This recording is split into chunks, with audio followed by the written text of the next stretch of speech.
느지막한 이 나이에 저의 이야기를 들려드리고자 용기 내어 봅니다. 저는 예순을 바라보고 있는 두 아들의 엄마입니다. 지금 생각해보면 어려서부터 부유한 집안에서 나고 자란 탓에 어려서는 몰랐던 세상 풍파를 모두 겪으며 뒤늦게 철이 늦게 들었어요. 젊을 적 이야기지만 제 결혼을 축복해준 이는 없었어요. 제 집안에 비해 너무도 기우는 남자를 사랑했기 때문이죠. 제 남편은 참으로 가진 것이 없었어요.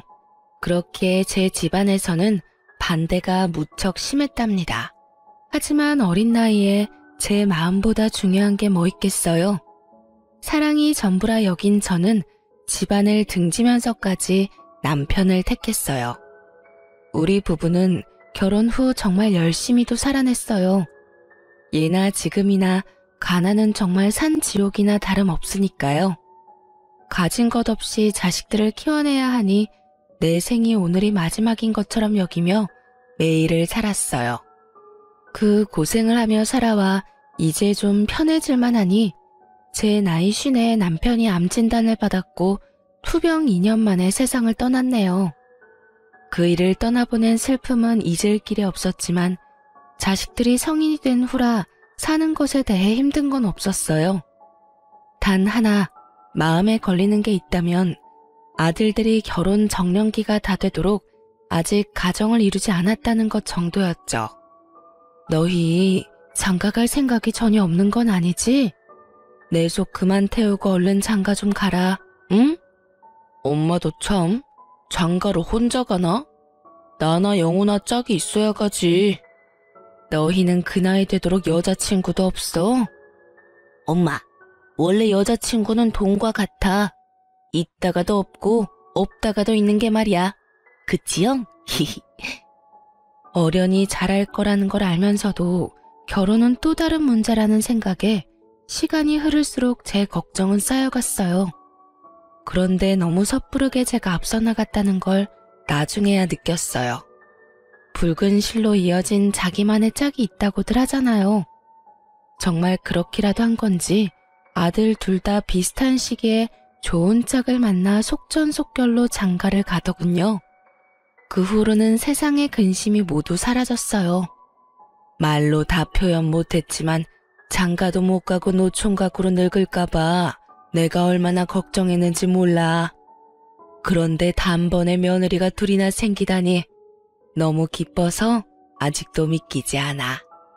이제 동서랑 제가 있으니 기쁘게만 지내세요. 적적하시다 느끼시지 않도록 저희가 자주 찾아뵐게요. 고맙다. 이렇게 예쁜 딸이 둘이나 생겨 너무 든든하고 행복하구나. 딸이라고 생각해 주시니 너무 감사해요. 형님이랑 제가 어머님 사랑 듬뿍 받는 걸 보고 아주버님과 신랑이 질투하는 건 아닌가 몰라요. 첫째 며느리는 본성이 참 예쁜 아이고 둘째 며느리는 영특한 아이라 든든하기까지 했어요. 저는 너무도 소중한 며느리들이라는 생각이 절로 들었고 그래서 제 배 아파 낳은 아들 둘보다도 예뻐하고 아꼈어요. 이런 제 마음을 오롯이 느꼈는지 첫째 며느리는 안부 연락과 왕래를 통해 제 마음에 대한 감사를 표현했고 둘째 며느리는 선물과 용돈과 같은 것들을 전함으로 표현했어요.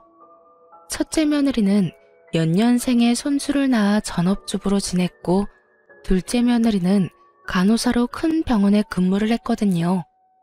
아들을 둔 동네 아줌마들은 이런 저를 내심 부러워했어요. 영훈이 엄마는 참 복 많은 사람이야. 그치? 정말 자기를 끔찍이도 챙기던 아들들도 참 부러웠는데 이제 다정한 며느리에 능력 있는 며느리까지 얻었잖아. 그러게 나도 애들이 이렇게 큰 효도를 할 줄은 몰랐네. 저 역시 동네 사람들이 해주는 말에 동감했어요. 집안에 여자가 잘 들어오니 이렇게 화목하구나 싶기도 했죠. 제 노후는 다복한 집안에서 평안하게 살아가겠구나 하는 기대가 되기도 했답니다. 하지만 이건 어디까지나 제 생각일 뿐이었어요. 자신의 커리어를 중요하게 생각하던 둘째 며느리가 아직 계획에 없던 임신을 하게 되면서 모든 게 뒤틀렸습니다. 둘째 며느리가 결혼한 지 3년 만에 첫 임신 소식이 들려왔어요. 엄마, 엄마! 내가 드디어 아빠가 된대. 나도 이제 아빠라고. 어머 세상에나. 이게 다 무슨 소리야? 임신한 거야? 응?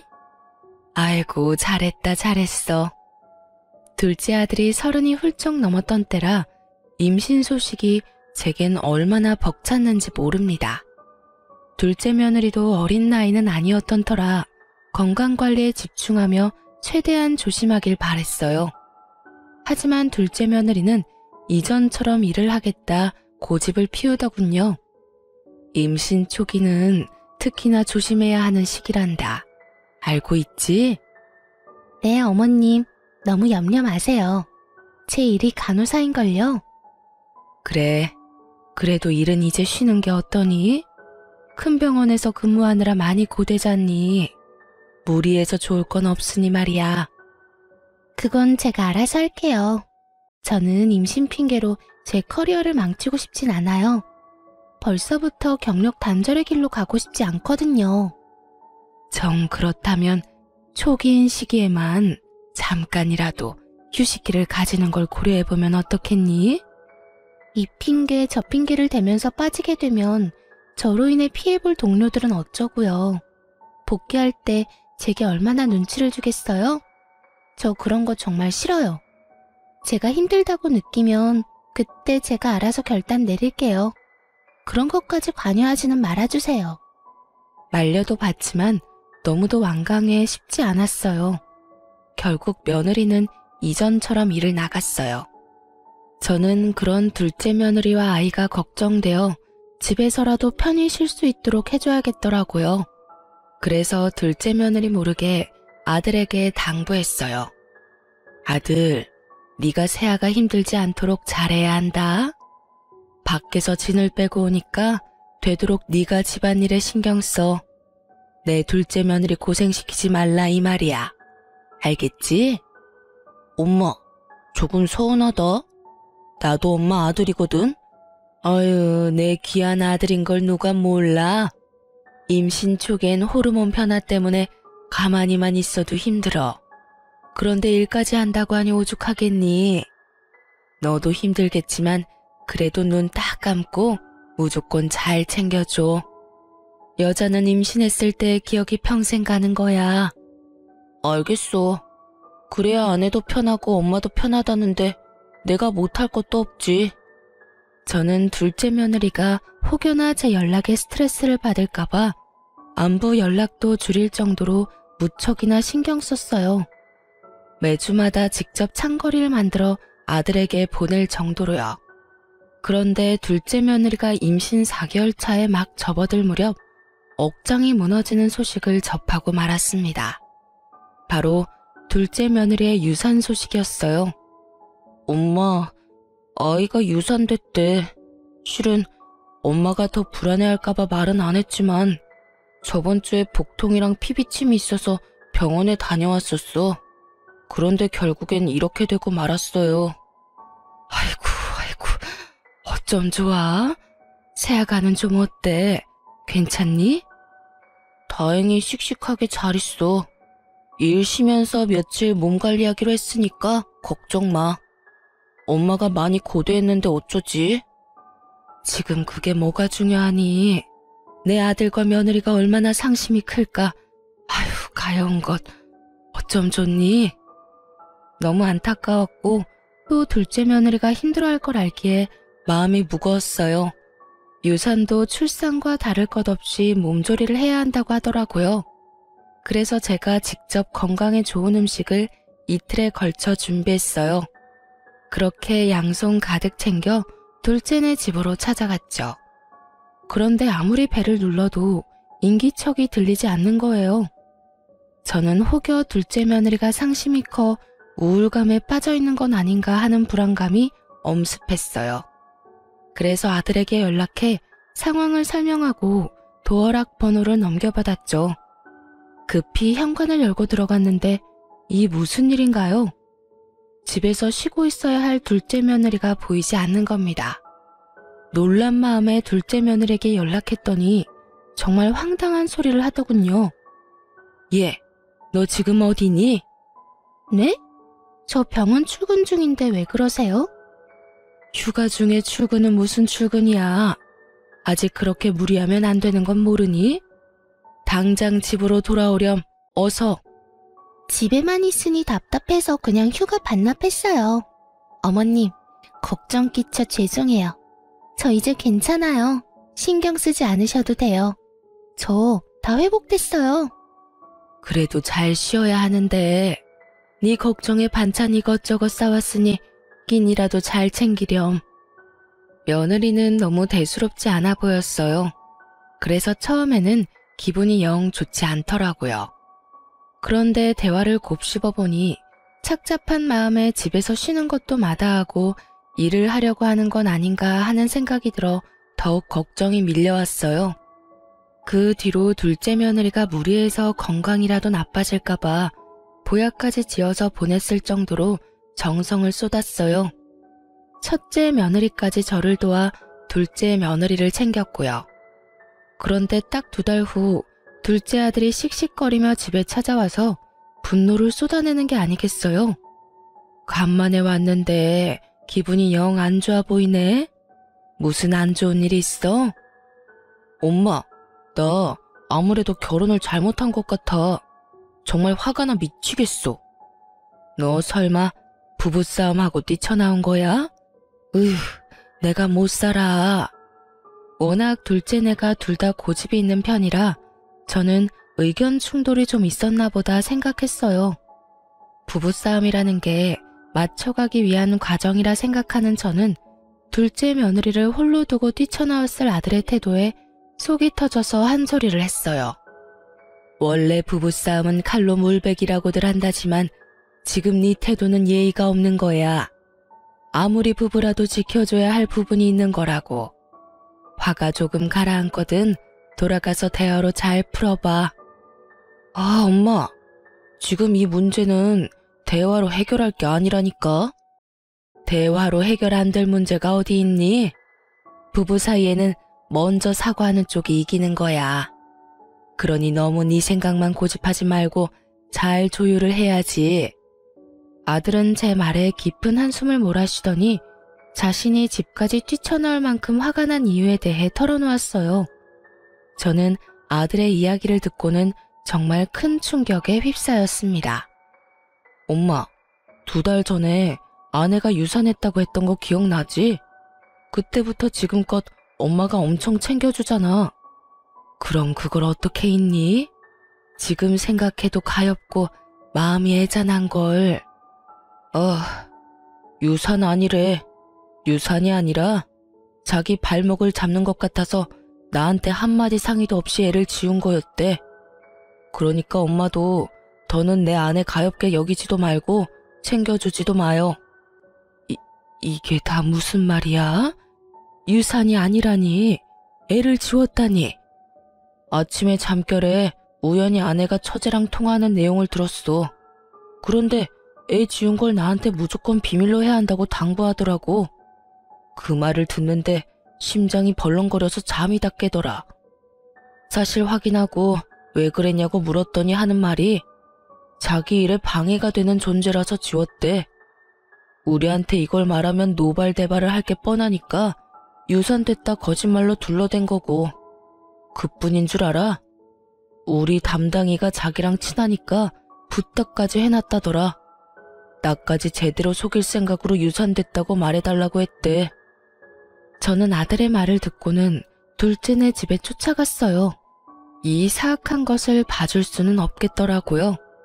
도착하니 둘째 며느리가 예상했다는 듯 바로 문을 열어주더군요. 너, 내가 왜 여기까지 왔는지 다 알지? 감히 네가 우릴 기만해? 네 입으로 직접 떠들어봐. 어머님께서도 제가 일욕심이 많다는 건 알고 계시잖아요. 제가 아이를 원하지 않았다는 것도 아실 거고요. 독단적이라는 게 잘못이었다는 거 알아요.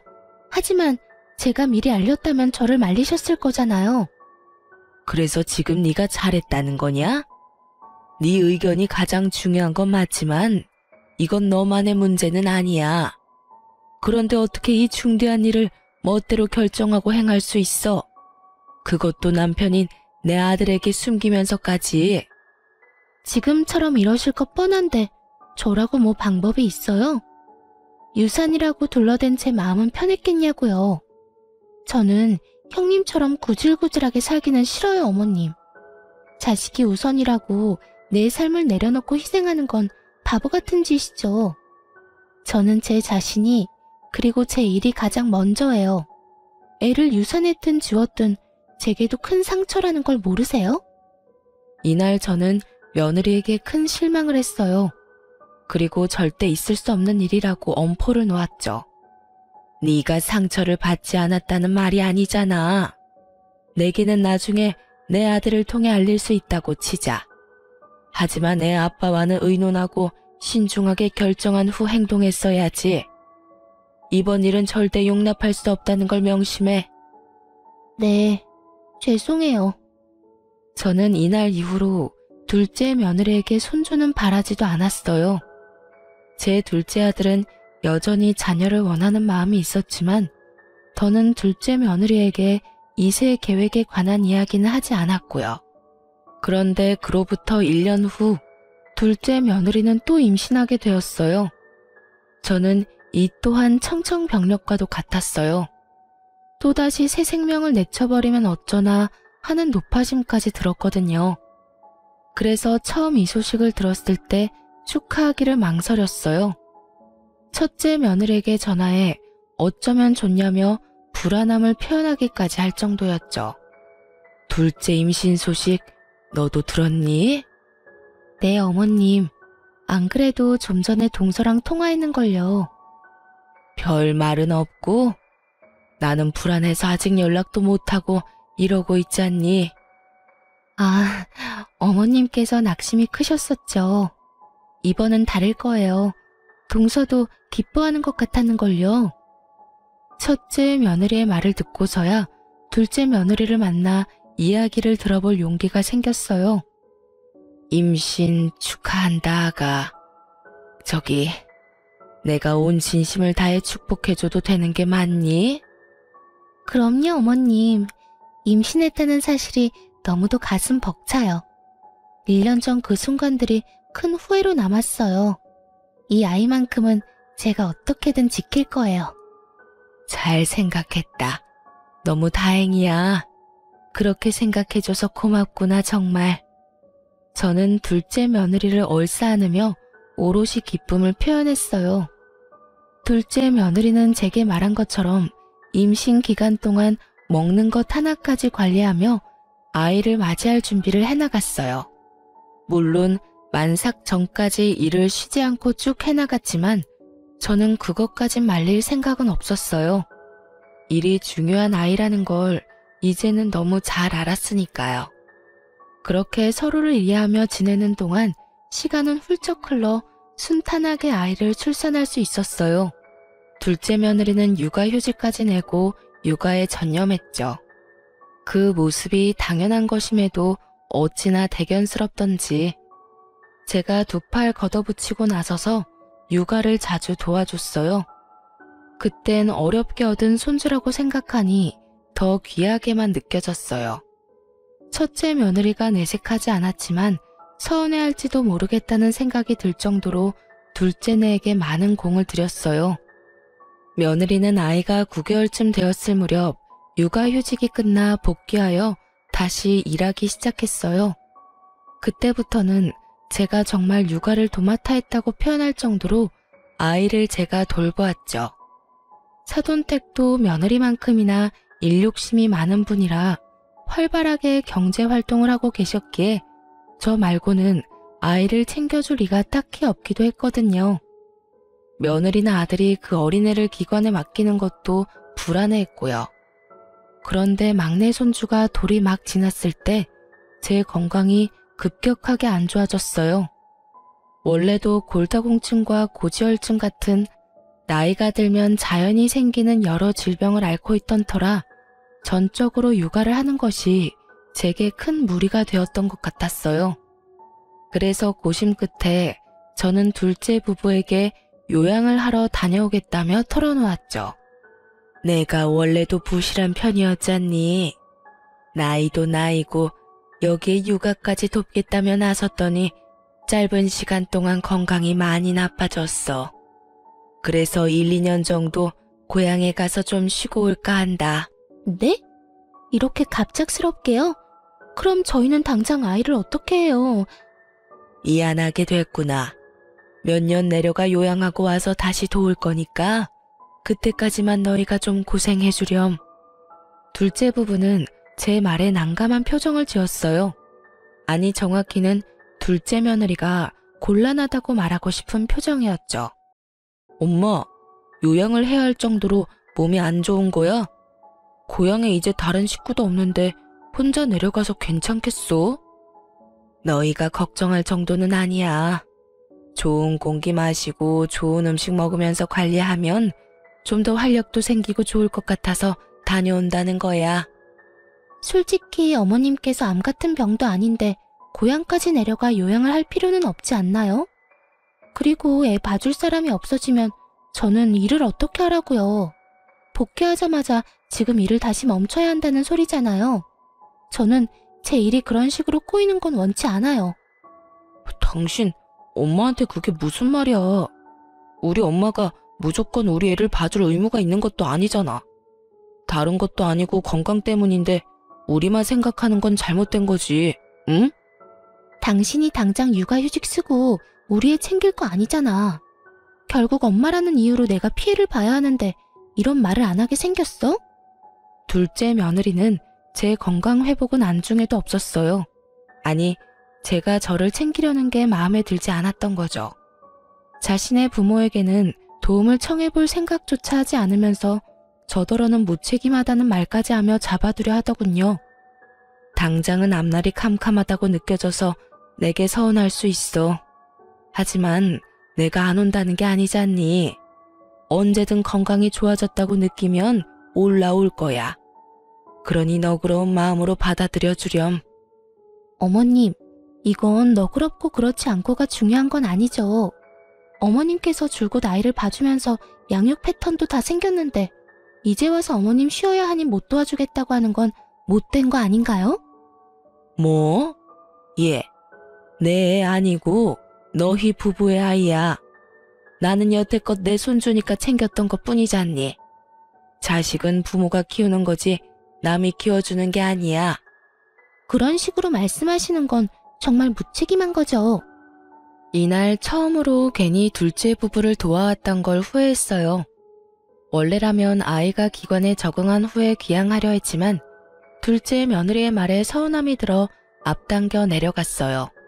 둘째 며느리는 그게 못마땅했는지 제가 내려가는 날까지도 연락 한 통 하지 않았어요. 그 후 둘째 며느리가 제게 연락을 해온 건 아들이 제게 용돈을 보냈다는 사실을 알게 되어서였죠. 그때부턴 사람 피를 말릴 작정인지 정말 하루가 멀다고 연락해 저를 들들 볶아대더군요. 남편이 어머님께 용돈 보내드렸다던데 이러려고 내려가신 거예요? 예, 내가 자식한테 용돈이나 받자고 이 먼 시골까지 왜 오니? 어머님께서 제 남편에게만 받는 것도 아니고 아주버님께도 받으면 돈 100만 원은 될 테니 충분히 의심할 만하죠. 너 사람을 뭘로 보고? 그리고 자식이 부모에게 용돈 주는 게 뭐 이상해? 사람을 이렇게 몰아가면 못 써. 애 엄마가 마음을 곱게 먹어야지. 자식 돈이나 탐내는 부모라는 소리를 하는 둘째 며느리를 도통 이해할 수 없었어요. 거기다 제가 아무리 그런 뜻이 없다고 말해도 믿으려고 하지도 않았죠. 엊그제는 정말 아주버님께서도 용돈을 드렸다면서요? 어머님, 정말 해도 해도 너무하네요. 내가 자식한테 용돈 받는 것까지 네 눈치를 봐야 하니? 말 맞다나. 내가 네 돈을 받은 것도 아닌데 도대체 왜 이래? 돈도 없으면서 시골까지 내려가 자식 등골 빼먹는 부모라니 이게 말이나 되나요? 제가 아니면 이런 말을 어머님께 누가 하는데요? 아무도 안 하니 저라도 하는 거죠. 예, 난 이 시험이야. 못 배운 애도 아니면서 말 가려 할 줄 모르니? 너 지금 네 애 안 봐준다고 이런 식으로 시위하는 거야? 이 봐요. 목소리 힘 좋은 것 좀 보라고요. 아픈 건 핑계고 자식 돈으로 놀고 먹으려는 속셈 맞잖아요. 그런 게 아니라면 이렇게 쌩쌩하면서 용돈을 왜 받으세요? 진짜 어머님 같은 분을 믿고 의지했다니 참 마음이 그렇네요. 저는 둘째 며느리가 너무 괴롭혀대니 요양은커녕 스트레스로 골병이 더 들 것만 같았어요. 시골에서 홀로 지내는 부모가 염려되어 딱 한 번 첫째와 둘째 아들이 용돈을 주었고 그걸 거절할 틈이 없어 고맙게 받았는데 그게 이리도 며느리에게 모욕을 들을 만큼 잘못인가요? 저는 너무 속상한 마음에 첫째 아들에게 연락해 하소연을 했어요. 아들, 네가 보내준 용돈 받았다가 내가 요양이 아니라 골병이 들게 생겼어. 왜? 내가 용돈을 잘못 보냈나? 나 때문에 은행까지 가는 괜한 걸음 하신 거야? 차라리 그런 거라면 낫지. 둘째 며느리가 용돈 좀 받았다고 얼마나 닭다리인지 내가 정신이 나갈 지경이라니까. 네 동생한테는 이 이야기는 하지 말고 앞으로 용돈 보내지 마렴. 둘째한테도 용돈 그만 보내라고만 전해라. 원래도 입이 무겁고 의지가 됐던 첫째기에 연락해서 털어놓고 나니 마음이 조금은 나아졌어요. 하지만 그것도 잠시뿐이었죠. 둘째 며느리의 연락을 받고는 또다시 기분은 착 가라앉았어요. 이제 쉴 만큼 쉬시지 않았어요? 멀쩡한 몸뚱이 그만 놀리고 다시 올라오셔서 원래처럼 저희 도와주셔야 하는 것 아니에요? 너 정말 애가 왜 이리 못됐니? 네가 날 꾀병 부린다고 여기는 것까진 구구절절 설명할 생각이 없으니 넘어간다 치지만 정도껏 해야 할 것 아니야. 아, 방금 꾀병이라고 인정하신 거죠? 내가 이럴 줄 알았어. 자식들한테 돈 받고 싶어 구실 만들었던 게 맞네. 자식한테 용돈이 받고 싶거든 보탬이 되셔야 하는 것 아니에요? 이렇게 뻔뻔한 방법으로 용돈을 갈구하는 건 죄예요, 죄. 저는 보탬이 되라는 말에 열이 확 뻗쳤어요. 당돌한 아이라는 걸 알았지만 이렇게 못된 생각을 가졌을 거라곤 꿈에도 몰랐네요. 네, 시간이 꽤 흘러 제가 간과했던 거죠. 자기 일에 방해가 된다고 자신의 아이까지 말없이 지우내라는 걸요. 저는 며느리에게 이만했으면 그만하라고 경고했어요. 하지만 둘째 며느리는 멈추지 않았죠. 하루빨리 올라와서 절 돕는 게 좋으실 거예요. 자꾸 이런 식으로 저 힘들게 만들면 애만 두고 확 가출해버릴 줄 아세요? 뭐야? 그게 애엄마가 할 소리니? 너 정말 정도가 없는 애구나. 엄마라고 다 고분고분 희생할 필요는 없잖아요. 엄마 없는 애로 키우고 싶은 게 아니라면 어머님도 그 얕은 수작 그만 부리시고 올라오세요. 혹시 알아요? 그러면 제가 용돈이라도 좀 더 쥐어줄지. 장작 한 달을 꼬박 둘째 며느리에게 시달렸고 결국 아이까지 거론하며 저를 협박했어요. 저는 그 협박을 참지 못하고 몇 시간을 달려 둘째네 집에 쫓아갔습니다. 어머 어머님, 손주 사랑이 대단하시네요. 아니면 용돈 더 준다는 말에 오신 건가? 무슨 이유든 좋아요. 다시 와주셨으니까요. 저는 며느리의 망발에 다짜고짜 얼굴로 손을 날렸어요. 둘째 며느리는 새빨개진 얼굴로 질세라 제게 난리를 쳐댔어요. 보잘것도 없는 어머님이 감히 제 얼굴에 지금 손을 댄 거예요? 이렇게 손을 함부로 놀려서 어쩌려고 이러세요? 저는 뭐 못해서 참고 있는 줄 아시냐고요? 제가 어머님 상대로 신고라도 하면 어쩌려고 이러시는 건데요? 네? 눈을 똑바로 축혀뜨고는 대드는데 살쾡이가 따로 없었어요. 저는 끝까지 기어오르는 둘째 며느리와 오늘은 끝장을 보겠다는 마음으로 물러서지 않았습니다. 그렇게 장장 3시간을 며느리와 육탄전을 벌였고 제 아들이 막내 손주를 하원시켜 데리고 온 후에야 멈추게 되었네요. 아들은 제가 올라온 것도 모자라 우리 꼴을 보고 기겁을 했어요. 엄마, 갑자기 연락도 없이 여기까진 무슨 일이야? 꼴은 그게 다 뭐고 이게 다 어떻게 된 거야? 시험이 알기를 개떡같이 하는 며느리 혼쭐 좀 내주러 왔다.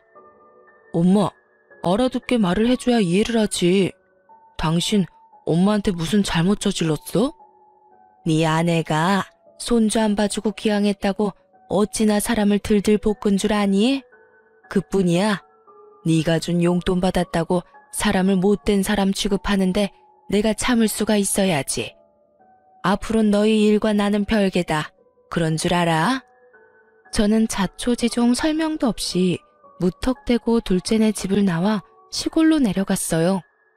둘째 아들이 제게 몇 날 며칠을 연락해댔지만 받지 않았죠.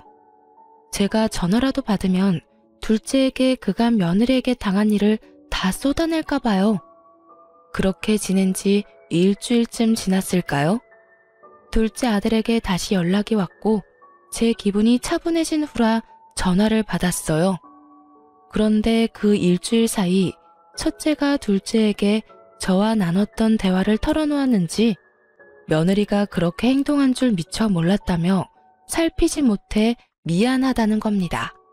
부모라는 게 참 묘하게도 자식이 사과를 하니 가슴이 먹먹하더라고요. 그래서 이제 다 괜찮다고 아들을 한참이나 다독였네요. 그런데 둘째 아들과 통화가 닿은 후부터 둘째 며느리는 더 악독해졌어요. 제게 폭언을 일삼고 자신을 해코지한 파렴치한 취급을 하더라고요. 손버릇 더러운 분께서 그동안 어떻게 참으셨어요? 제가 또 용돈 운운하면 와서 제 얼굴에 손대실 거죠? 못 베어먹은 티 너무 나니까 소름 끼쳐. 네 이런 태도가 더 끔찍하다는 걸 모르니? 미련한 것. 뭐요? 자식들이 피땀 흘려 번 돈으로 지금 살고 있는 그 허름한 시골집까지 사서 요양하는 주제에 부모래도 다 같은 부모가 아니라더니 어머님처럼 양심 없고 부모 자격 없는 분은 또 처음 보네요. 네가 뭘 안다고 입을 함부로 놀려? 감히 네가 뭔데 부모 자격을 운운하니? 어? 왜 격분하고 그래요? 어머님께서 경제활동한 적 없으시잖아요. 그럼 보나마나 뻔한 것 아닌가요? 그런 건 동네 바보도 알겠네요. 기가 막혀. 참 가족이 뭐라고 이런 망발을 하는 며느리의 전화를 그리도 착실히 받았을까요? 제게 남는 건 고작 울화와 상처일 뿐인데요.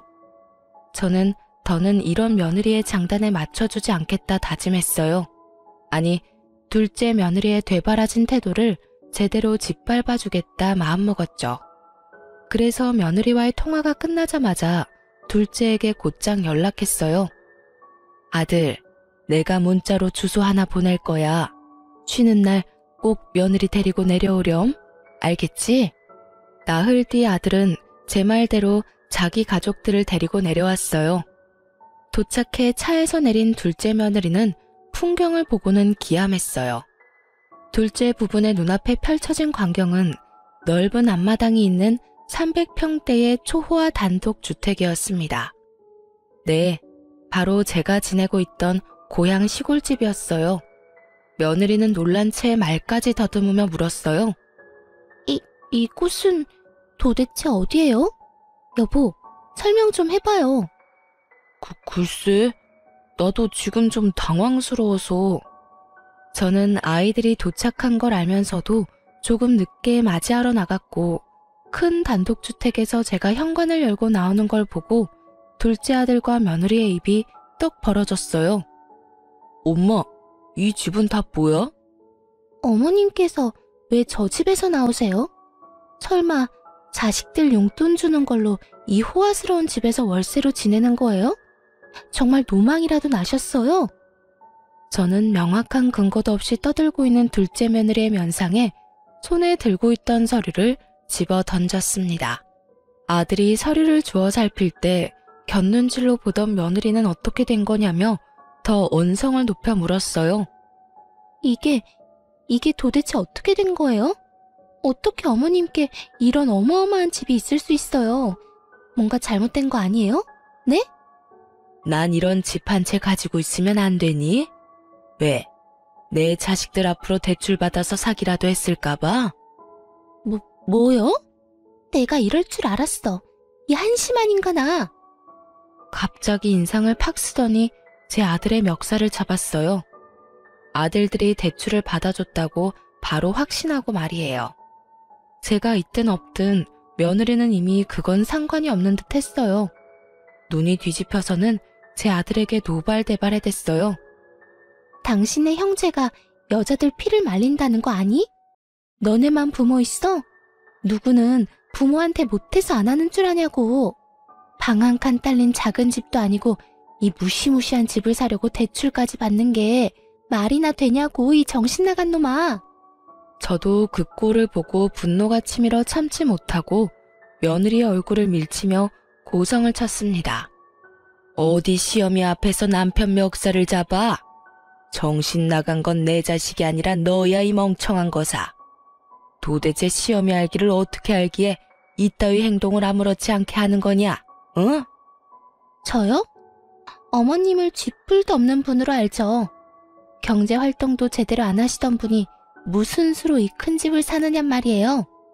시골에 내려와 지낸다는 이유도 다 이것 때문이었어요? 자식들 돈으로 혼자 팔자 펴고 살려고? 쥐뿔도 없는 건 내가 아니라 너겠지. 내 재산이 얼마가 됐던 내게 10원 한 푼 안 가게 할 테니 각오해라. 어차피 내 남편 재산이 곧 내 재산인 건 몰라요? 그리고 어머님께서 자식들에게 물려줄 재산이 어딨어요? 다 자식 등쳐먹어서 마련한 것들인데 원래 주인한테 돌아가는 거지. 얘야, 아무리 덜 살았어도 이리 미련해서 되겠니? 세상엔 눈에 보이는 게 다가 아니란 걸 아직도 깨닫지 못한 팔푼이 같은 것. 제 재산을 절대 둘째 며느리에게 가지 않게 하겠다고 말했지만 며느리는 끝까지 제 재산임을 인정하지 않았어요. 하지만 어느 부모가 자식 앞으로 돈을 당겨 이런 집을 사나요? 제가 위에서 언급한 것처럼 저는 부유한 집에서 자랐어요. 이 집 또한 저도 제 부모에게 물려받은 것인걸요. 제 부모님께서 저를 내쳤던 것에 대한 미안함을 평생 가슴 깊이 간직하며 살다가 별세하셨어요. 그러니 얼마나 더 챙겨주고 싶으셨겠어요. 제가 이렇게 시골까지 내려와 요양하겠다고 마음먹은 것도 긴 세월 저지른 불효를 이렇게라도 용서받기 위해서였어요. 저는 이 호화스러운 집 뒷마당에 제 부모님의 묘를 세웠거든요. 제 노후를 부모님의 묘를 손수 관리하며 살고 싶었어요.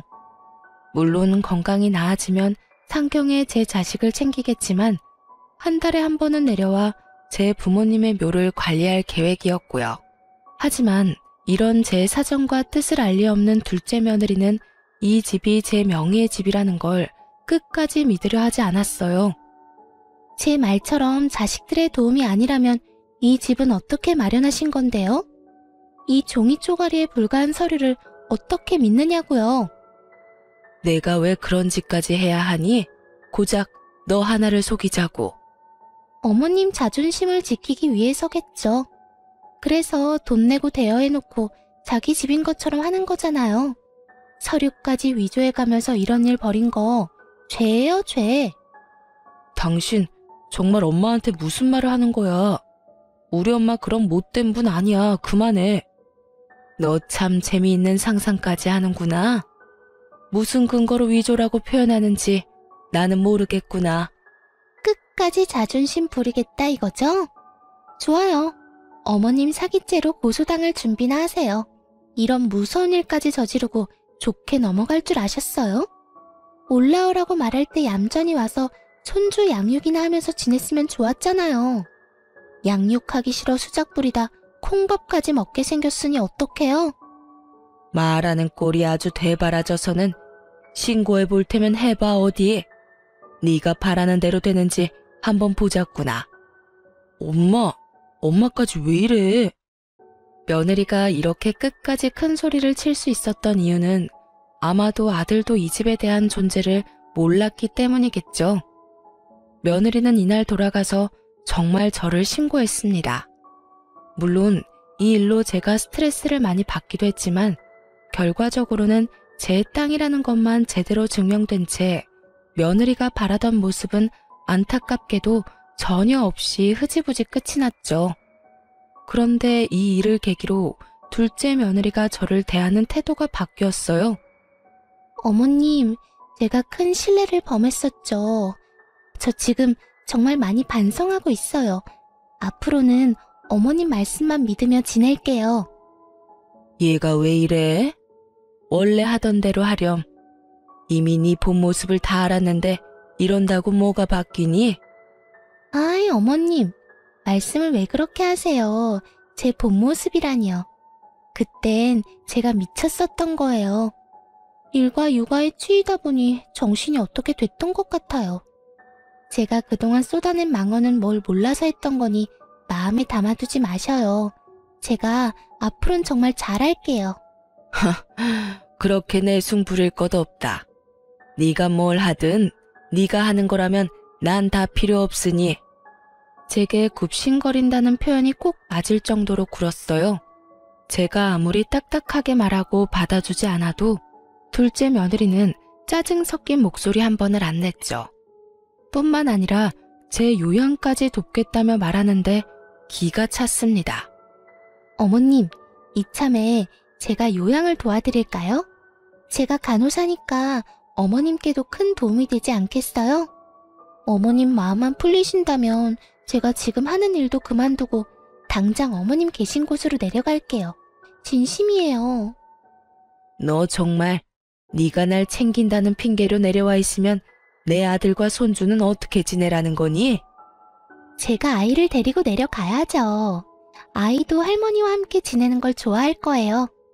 어머님도 우리 애 보면서 지내면 활력이 생기지 않겠어요? 아, 물론 어머님께 애를 보라는 건 아니에요. 그럼 지금 나 하나 때문에 내 아들과 손주를 떼놓겠다. 이 말이니? 너 정말 생각이 있는 애니 없는 애니? 아이에게 아빠가 얼마나 중요한지 몰라?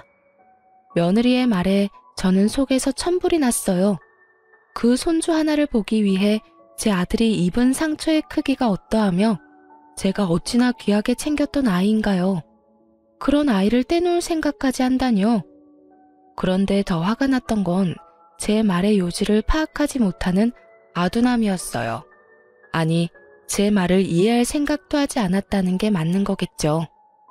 애 아빠는 주말에 내려와서 보고 가면 되는 거잖아요. 그리고 어머님, 돈이 있어야 자식도 키우는 법이에요. 지금 굳이 중요한 건 그 돈을 품고 있는 어머님이죠. 말도 안 되는 소리를 잘도 떠드는구나. 됐다. 이런 이유라면 다시 연락할 필요 없어. 내 아들이 내 손주와 떨어져 지내는 꼴은 내가 못 본다. 하지만 아픈 어머님을 어떻게 혼자 두나요? 그리고 그간 제가 못한 걸 만회하려면 내려가서 어머님을 보필해야죠. 필요 없대도 넌 네 일이나 하면서 네 가정에나 충실하렴. 어머님, 거절만 하지 마시고 잘 생각해보세요. 늙을수록 곁에 사람이 있어야 한다는 것 아시잖아요. 그리고 저도 이게 다 제 아이를 위한 거라니까요. 제게 못했던 걸 용서받고 예쁨을 받아야 어머님 재산이 제 아들에게까지 유용하게 쓰이는 거잖아요. 며느리는 시답잖은 소리들을 해대며 제 재산에 관심을 표현했어요. 하지만 저는 이 속물이 소름이 끼칠 지경이었죠. 한 일주일은 저를 설득하려 나긋이 말했지만 개벌은 난 못 준다고 시간이 좀 지나니 슬슬 본 모습을 보였어요. 자신의 생각대로 해줘야 한다 강요했고 더 나아가 자기를 무시하는 거냐며 큰 소리를 쳐댔어요. 그뿐인가요? 망발도 서슴없이 쏟아냈습니다. 거절도 정도껏 해야죠.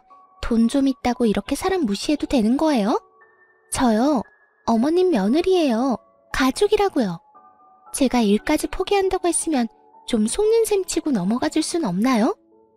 내가 왜 그래야 하니? 그리고 내가 언제 널 무시했어? 무시라면 아마 네 연락을 고의적으로 받지 않았겠지. 전화를 받아서 대놓고 무시를 하는 거잖아요. 제 일까지 포기한다는 게 어떤 의미인지 모르세요? 제가 그 정도로 노력을 쏟고 있다는 거잖아요. 어머님 정말 그러는 거 아니에요. 너 참 웃긴 애다. 너야말로 그러는 거 아니지? 내 재산 여부를 몰랐을 땐 그렇게 되바라지게 굴더니 내가 봐주고 넘어가니까 그래도 되는 줄 아니? 적당히 하렴. 봐주는 것도 정도가 있는 거야.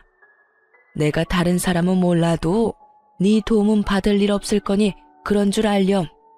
나도 이제 당신 도와줄 맘 없어. 돈 좀 있다고 나 무시하는 사람한테 나도 잘 보일 생각 없다고.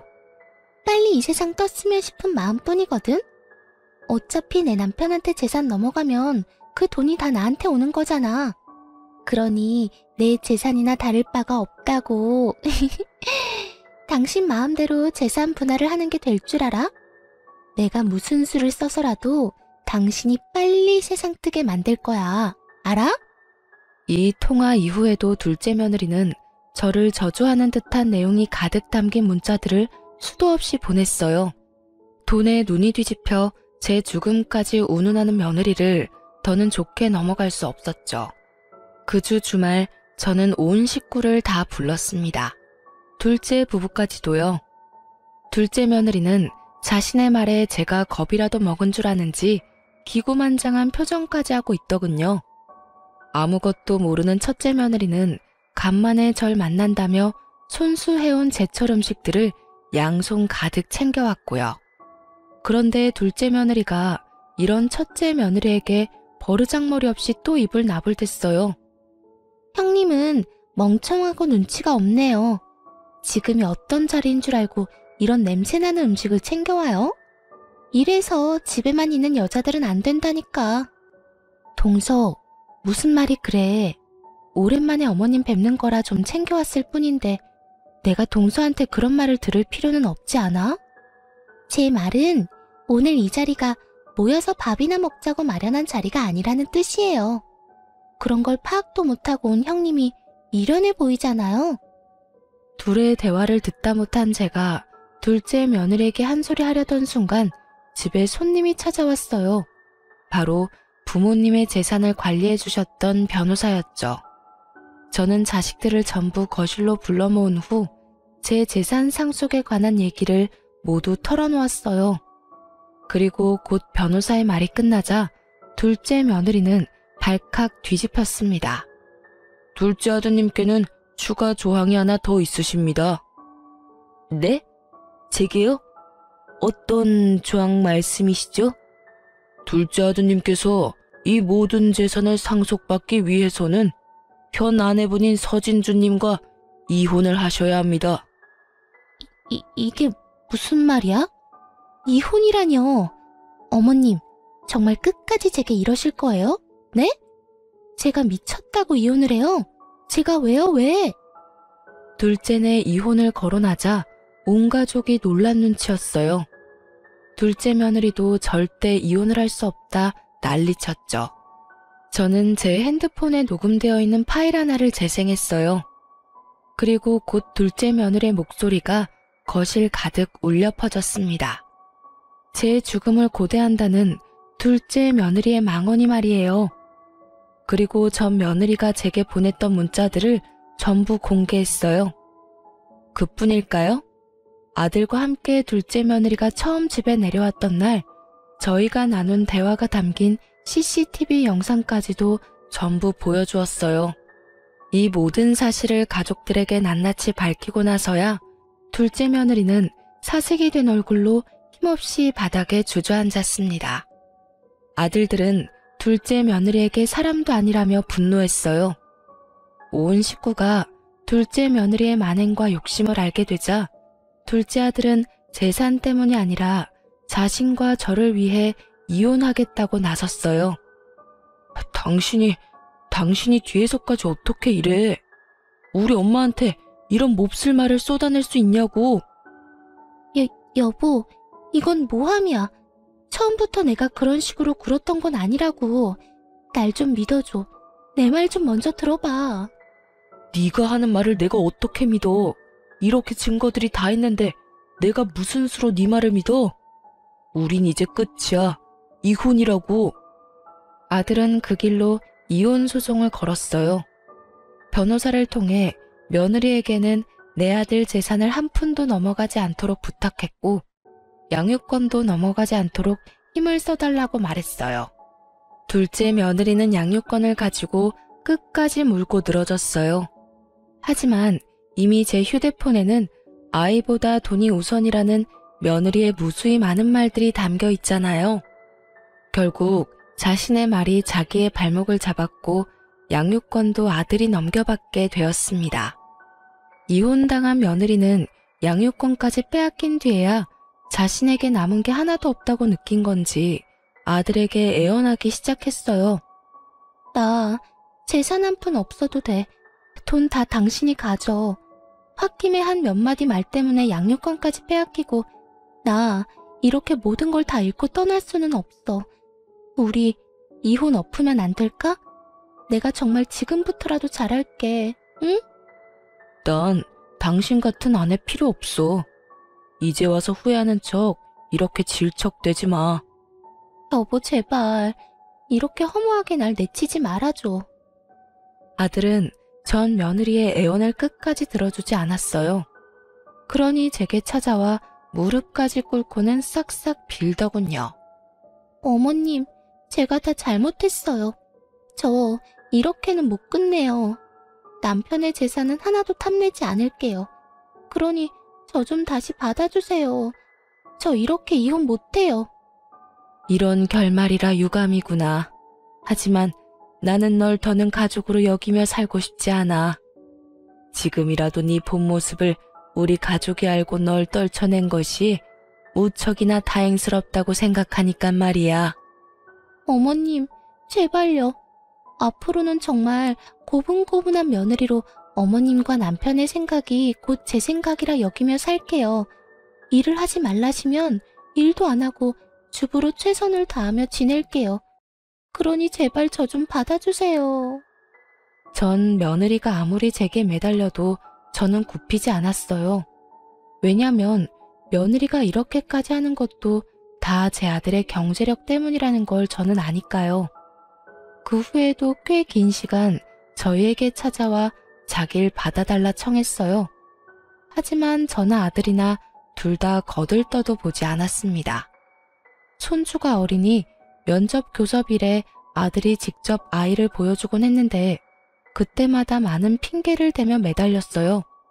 한 번은 최후의 수단이라며 아이와 둘이 시간을 보낼 때 아들 모르게 아이를 데리고 자취를 감췄던 적이 있어요. 그날 아이를 찾기 위해 난리도 아니었죠. 그리고 결국 그 경솔한 행동으로 다시는 아이와 단둘이 보내는 시간조차 사라졌답니다. 지금은 제 단독주택에 한 달에 한 번씩 아이들이 내려와 추억을 쌓으며 즐겁게 지내고 있어요. 둘째 아들은 손주를 데리고 제 집으로 완전히 내려왔고요. 제가 그동안 맘고생했을 걸 생각하면 미안하다며 어찌나 저를 챙기는지 몰라요. 저는 아들의 챙김을, 아들은 저의 챙김을 받으며 서로 도우며 지내니 마음도 한결 편하고 웃을 일도 많아요.